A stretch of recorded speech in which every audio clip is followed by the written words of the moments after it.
सोने का हिरण कक्षा 6 बाल राम कथा।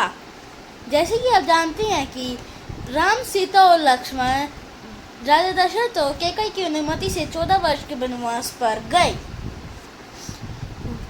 वे वहाँ जंगल, नदी, पहाड़ों को पार करते हुए पंचवटी पहुँचे। वहाँ का दृश्य देखकर वह बहुत मंत्रमुग्ध हुए और वहाँ पे उन्होंने कुटिया बनाकर रहना शुरू किया। एक दिन वहाँ रावण की बहन शूर्पणखा आई और राम से कहने लगी कि वे उससे शादी करे, लेकिन राम ने उसे लक्ष्मण के पास भेज दिया। लक्ष्मण समझ गए कि यह एक राक्षसनी है। जब वे एक दूसरे के पास भेजते रहे तो वह बहुत क्रोधित हुई और अपने असली रूप में आ गई और सीता के ऊपर झपटने लगी। जैसे ही वो सीता के ऊपर झपटा मारने लगी, वह राम के इशारे से लक्ष्मण ने उसके नाक कान काट लिए। वह रोती रोती अपने भाई के पास पहुंची और उसने बताया कि पंचवटी में 2 राजकुमार, उनके साथ एक सुंदर स्त्री, उन्होंने उसका ये हाल किया है।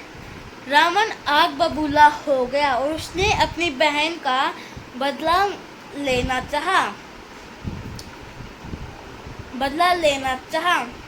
तो वह अपने मामा मारीच के पास गया और उससे कहा कि वह स्वर्ण मृग बनकर वहाँ पंचवटी में उसके साथ जाए और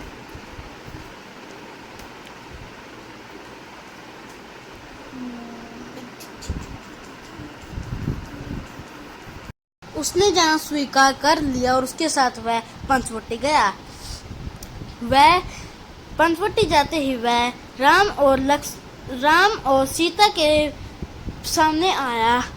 वह इतना सुंदर था कि सीता भी उसे देखकर मंत्रमुग्ध हो गई और उसने राम से कहा कि आप जैसे भी हैं, लेकिन आप उसे मेरे लिए लाकर दे दें।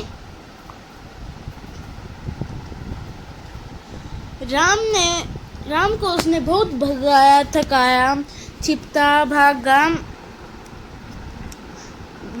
वह राम को कुटी से बहुत दूर ले गया।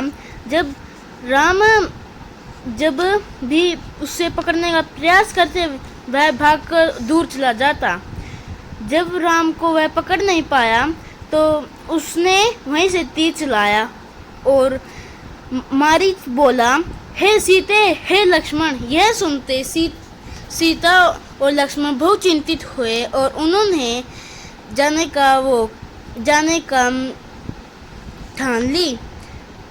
और उसने कहा कि मैं ये रेखा खींच रहा हूँ, आप इसके बाहर बिल्कुल भी मत आइएगा, ये आपकी रक्षा करेगा। ये कहकर वह चला गया, राम को ढूंढने चला गया। रावण जैसे रही लक्ष्मण गया, रावण ऋषि मुनि का भेष बनाकर आया और भिक्षा मांगने लगा। उसने कहा कि मैं बंदी भिक्षा नहीं लेता, कृपया बाहर आ जाइए। जैसे ही वह बाहर आई तो रावण ने उसे उठाया और उसे ले गया और उसे लेकर वह लंका की तरफ बढ़ गया।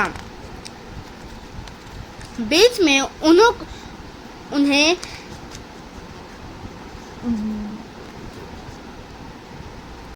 पक्षीराज जटायु मिला। वह सीता को बचाने के लिए रावण पर वार किया, किंतु वह सीता जी को नहीं बचा सका और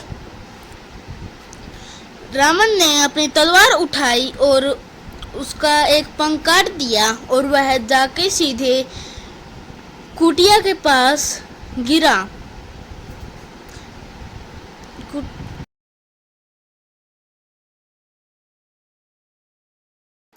वह जब वहाँ आए तो वो सीता को ना पाकर वह बहुत दुखी हुए और उसने वह कहाँ ढूंढने लगे। जब वह नहीं मिली तो उनको बहुत पछतावा हुआ। धन्यवाद।